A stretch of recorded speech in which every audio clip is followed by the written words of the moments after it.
Well, this is an interesting problem in that we need to change sine into some type of cosine or the other way around, but the only identity that we have for sine that involves cosine comes from sine squared plus cosine squared equals 1.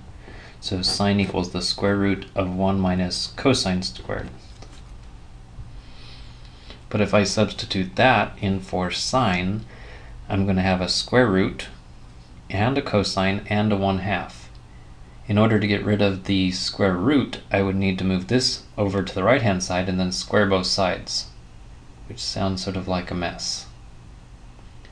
But I could square both sides right now, because if I were to square this, I would end up with a sine squared and a cosine squared, which when added together equals 1. So that's what I'm going to start with.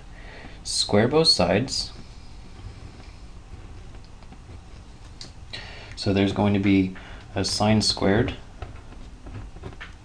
There's going to be a positive cosine squared.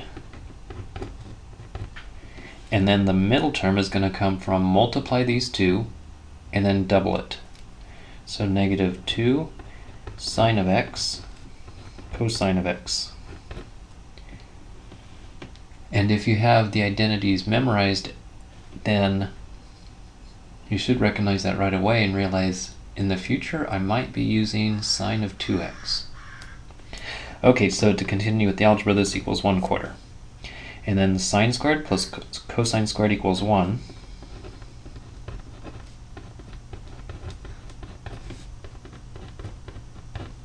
And then subtract that 1 from both sides. So that's going to be negative 3/4 over here.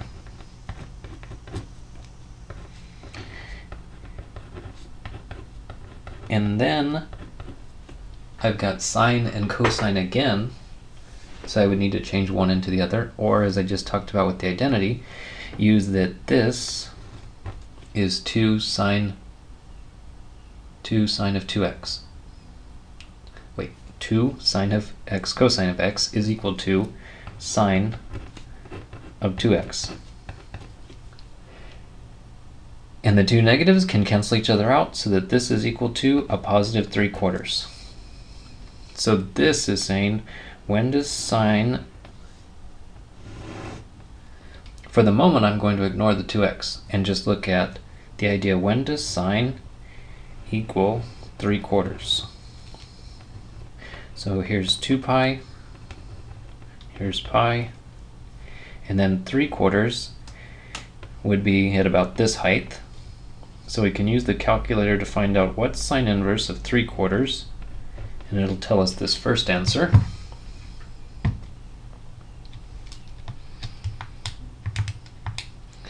So sine inverse of 3/4 is a 0.848.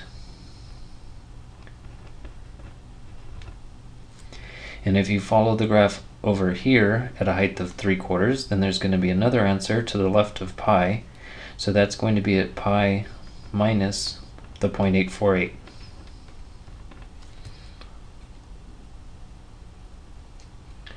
So we're going to get pi minus 0.848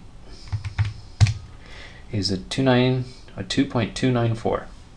So then from this one we've got that 2x is equal to 0.848, or 2x is equal to 2.294.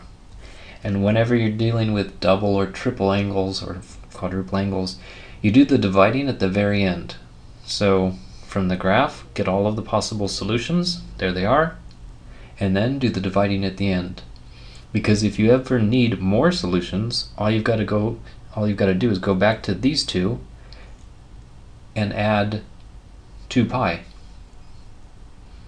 And then another 2 pi, and another 2 pi, and another 2 pi, and you can get an infinite number of solutions if you really want. So the last thing to do is divide both of those by 2. So x is equal to a 0.424, and x is equal to a 1.147. And then it would be a good idea to look at the graph sine minus cosine, when does that equal a half?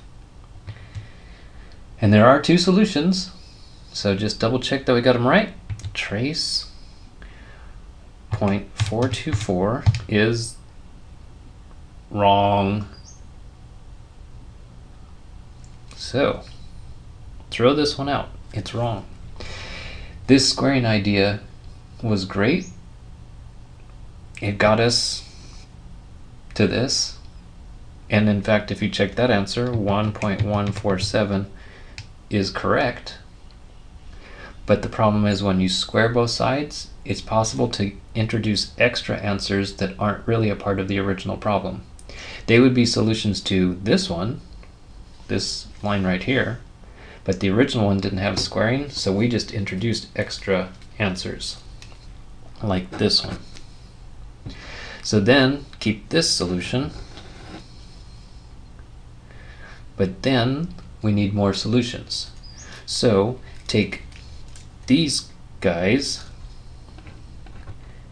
and as I said, add 2 pi, and it's still going to be that 2x equals that and 2x equals that. So we're going to have 2x equals 2 pi plus 0.848.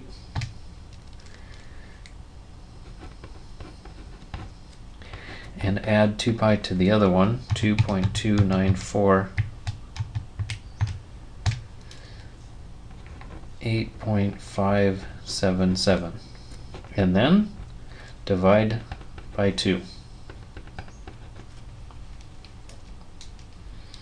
So that one divided by 2, as well as the 7.131 divided by 2. So x is equal to 4.289, x is equal to 3.566. I just switched those, but the numbers are right. And then go back to trace and see, it seems that only one of those is going to be correct. 3.566 is correct, and then 4.289 is not. So whenever you need more solutions, not this, but the original 2 before we divided by 2, these original 2, add on 2 pi, and you'll get other solutions, and then always check them.